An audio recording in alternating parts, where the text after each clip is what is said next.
Alors, l'idée du film vient d'un roman qui s'appelle Les Pieuses Combines de Réginald.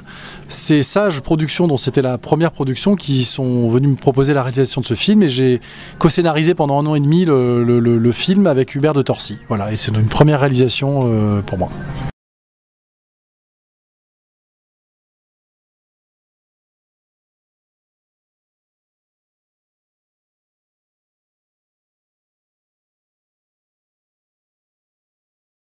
Celui que j'avais fait un petit peu un petit peu à deviner. Vas-y, on t'écoute. C'est l'histoire de Réginald Levaillant, que vous ici à côté de moi, notaire de province, qui a un problème avec son château qui se casse la figure, et il a aussi sa fille qui lui ramène un prétendant qui lui convient pas, qui a pas les codes de la famille. Donc lui il se dit bingo, l'héritage que je suis en train de gérer avec une comtesse, donc voilà dont il gère le testament, qui fait partie de ses clients, va me permettre de résoudre ces 2 problèmes.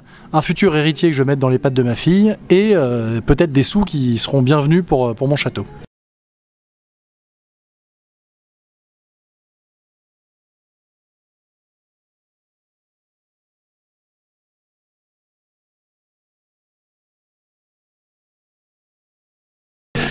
Comme un brave type, quelqu'un qui a des valeurs, qui va à un moment donné transgresser un petit peu avec ses valeurs, pensant bien faire pour le bonheur de tous. Et il va s'apercevoir que, au bout d'un moment, quand on prend des chemins comme ça de traverse et qu'on déroge un petit peu à un certain nombre de choses, on prend le risque de ne pas se retrouver à l'endroit voulu et souhaité.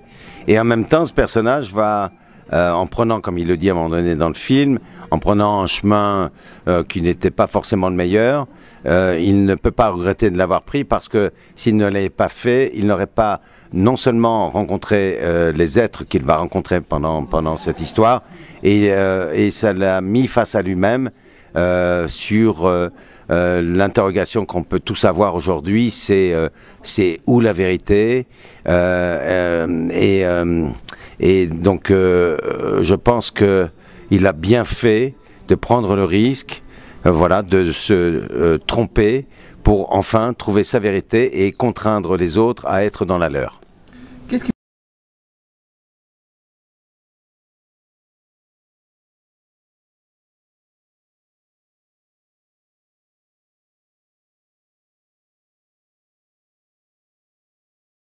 Là, mais tout de suite, l'argent, on n'est pas là pour se mentir, comme je le disais tout à l'heure.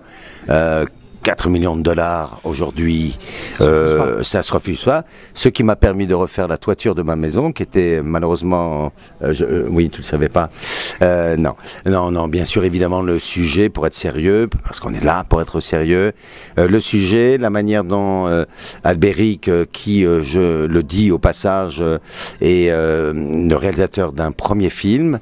Donc, j'ai toujours aimé faire les premiers films parce que il y avait cette énergie, ce désir de donner le meilleur de soi, enfin ce qui est le cas aussi pour quand on en fait un deuxième.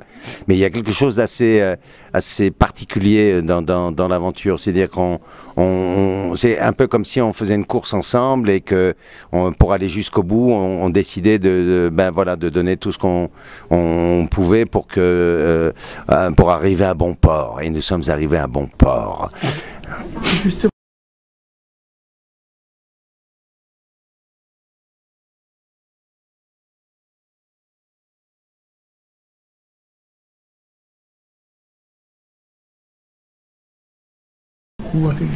Voilà, c'est une bonne question. Alors, est-ce que... L'argent, toujours, l'argent. Voilà comment il m'a convaincu. J'ai pas eu, pour répondre à votre question en essayant de bien me rappeler l'ordre des choses, mais j'ai pas eu tout le monde en tête tout de suite dès le départ. On a une directrice de casting qui nous a fait un excellent travail de présélection un peu des comédiens. Moi, je suis arrivé un peu dans un deuxième temps pour voir un petit peu qui elle avait pu voir aussi. Les choses se précisent petit à petit. Il se trouve que les personnages de Réginald et d'Edmond, donc joués par Pascal Demolon et Philippe Duquesne, c'est ceux qui nous ont donné le plus de fil à retordre parce qu'en fait, on voulait vraiment pas se tromper.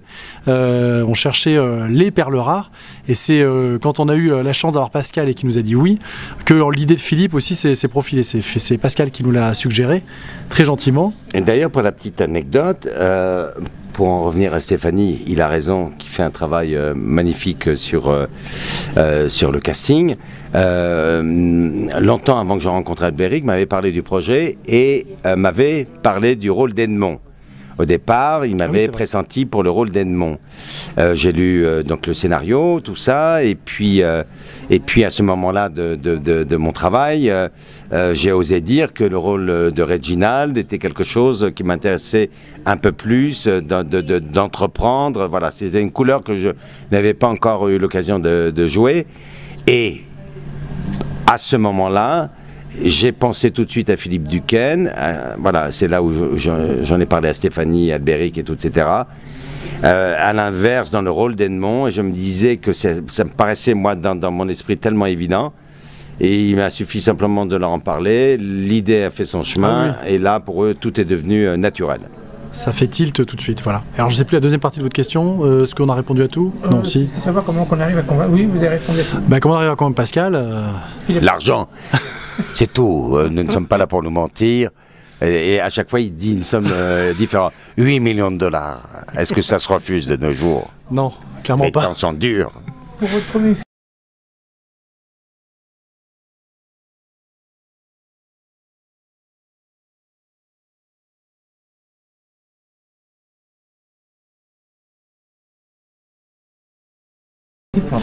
On est très fiers, très honorés. Moi, je pensais pas que ça arriverait. Moi, j'étais là à me dire, déjà, les gens du Festival de l'Alpe d'Huez sont venus voir notre film quand il était mis en salle de montage. Je me suis dit, déjà très bien. Contentons-nous de ça. En fait, mieux que ça, c'est-à-dire qu'ils nous ont sélectionnés. On était en compétition, hors compétition, du coup, pas en compétition officielle. On a eu un très bon retour, un très bon accueil de la part de ce public qui est un public féru de comédie, qui voit beaucoup de comédie. Et donc, ça, c'était aussi très positif pour nous. Et c'était surtout la première fois qu'on le montrait à un public. Vous allez dire, quel meilleur endroit que l'Alpe d'Huez pour montrer un film. Voilà. Absolument, et j'aimerais en profiter aussi pour dire que ceux qui organisent ce festival, je crois qu'on en est à la 10e édition, voire peut-être même plus, ont un talent fou aussi pour donner la couleur chaque année de la sélection qu'ils font. Et vraiment, non mais vraiment, ils ont quelque chose un vrai talent c'est-à-dire qu'ils voient des choses avant même que nous on puisse les voir.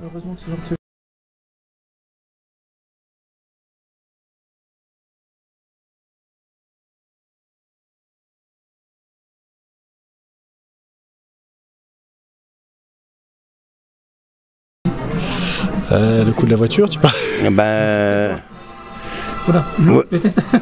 C'est-à-dire, oui. Ah oui, ça a déjà été filmé. Écoutez, il y en a eu tellement, c'est toujours un peu la question piège, parce que, en fait, des anecdotes, il y en a quasiment tous les jours. Par exemple, vous prévoyez une scène qui va se tourner un peu comme ceci, comme cela, donc tout est mis en place, et puis il y a le petit incident qui fait que, voilà, parfois on se prend les pieds dans le tapis, il y a des fous rires auxquels on ne s'attend pas, et parfois même on ne comprend pas, mais le regard d'un partenaire, une ambiance, une énergie qui arrive. Donc en fait, en réalité, sans vouloir échapper à la question que vous posez, mais des anecdotes, il pourrait y en avoir beaucoup, et en même temps, on a toujours du mal à rassembler, j'en ai raconté une tout à l'heure en salle, bon voilà, après, là comme ça me vient pas. Mais vraiment, sincèrement, je vous dis, les anecdotes, il y en a plein. Alors pour l'anecdote, voilà, j'en ai trouvé une. Voilà, moi, c'est quand Pascal est arrivé sur le projet que je me suis dit, c'est génial parce qu'il va amener quelque chose, une couleur au personnage que j'avais pas forcément imaginé au départ. On va dire le personnage, là, on aurait pu imaginer une sorte d'aristocrate un peu lisse, un peu machin. Là, je l'imaginais. Du coup, d'un coup, il devenait beaucoup plus punk, beaucoup plus rock'n'roll. Et du coup, moi, c'est ce qui m'a donné l'idée de la bagnole qu'il a. C'est-à-dire que cette espèce de break pas possible, polluant, qui sera interdit et qui, à mon avis, est interdit déjà dans toutes les villes de France. Lui, il va rouler avec ça, il va fumer sa pipe en faisant son plein. Enfin, toutes ces images-là aussi me sont venues avec l'arrivée de Pascal. Et donc, on a mis beaucoup de temps à trouver ces bagnoles. Ça a été du coup, ça me fait embrayer. C'est une anecdote plus large sur les voitures. Elles ont été compliquées à trouver parce qu'il nous fallait des voitures sur le lieu de tournage, près de Paray-le-Monial, au château, etc. Et pareil, la Tesla rouge, on a galéré avant de la trouver. Enfin voilà, tout s'est un peu dessiné en fonction des personnages. Il a appelé directement Elon Musk pour lui demander ce modèle qui n'existait pas encore en France. Hein, je parle de. C'est un des seuls qui n'avait pas brûlé. En fait, qui n'avait pas encore brûlé. Pardon. Laura. Non, petite. Mais en la réalité, moi, en fait, le choix de la voiture pour Reginald a failli être fatal parce que je m'attendais à une Porsche. Vous voyez, moi au départ, j'avais accepté aussi ce rôle parce que je me disais, je vais enfin conduire une belle grosse voiture. Quand il m'a annoncé le break, voilà. Ça change. Ben voilà, ça aurait dû servir en plus dans d'autres films pour faire une pièce de gendarmerie ou de médecin, enfin je sais plus, elle sera parfaite pour elle. Oui.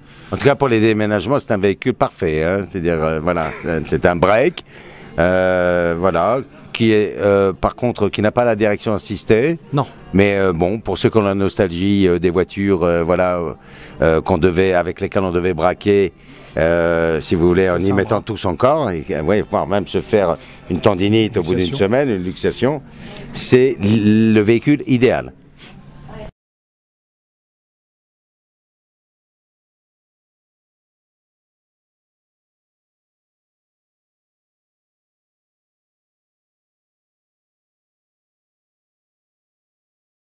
Pascal. Comment dire à quelqu'un, venez voir ce film. Vous savez, tous les réalisateurs rêvent que les spectateurs viennent voir leur film.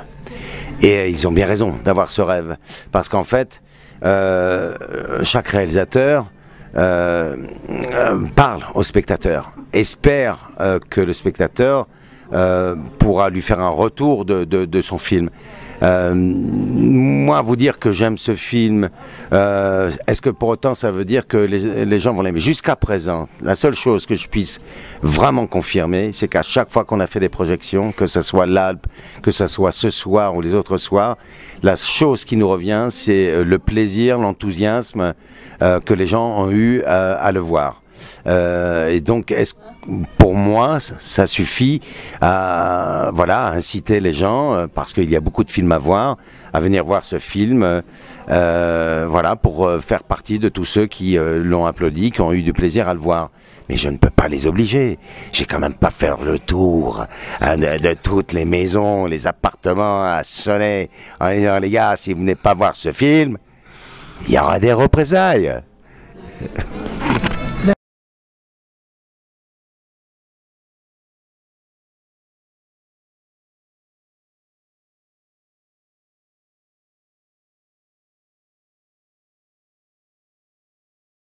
Je ne connaissais pas ce cinéma qui est un magnifique cinéma. On est très heureux de l'avoir pu projeter le film ce soir ici.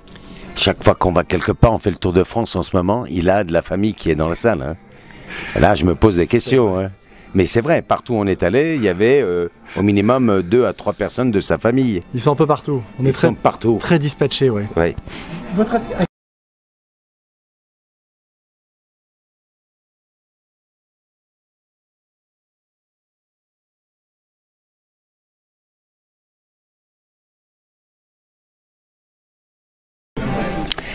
Rapidement, écoutez, on est un peu superstitieux, mais en principe tout devrait bien se passer. Je dois faire un film, commencer le tournage d'un film en septembre d'un couple d'amis qui s'appelle Pascal Ralit et Colombe Savignac, qui avaient fait leur premier film qui s'appelait Le rire de ma mère, qui était magnifique. Donc je suis très heureux de les retrouver. Et le tournage de Philippe de Chevron avec Didier Bourdon sur un film qui va surprendre, qui va étonner parce que il change un peu de braquet, de direction. Voilà, je peux pas vous en dire plus. Et puis, je vous le dis, je sais que peut-être que ça ne vous intéresse pas, mais je vais commencer une tournée de concerts puisque je suis en train de commencer à communiquer sur un album. Ça, c'est un des cadeaux de ma vie. Voilà, j'ai fait une rencontre avec un artiste magnifique, un auteur, compositeur, chanteur, qui m'a embarqué avec lui. Voilà, et l'album va s'appeler Petit Homme, comme moi. Et voilà, moi j'ai 2 projets en écriture. J'ai pas encore de film en chantier en pré-production, mais 2 films en écriture.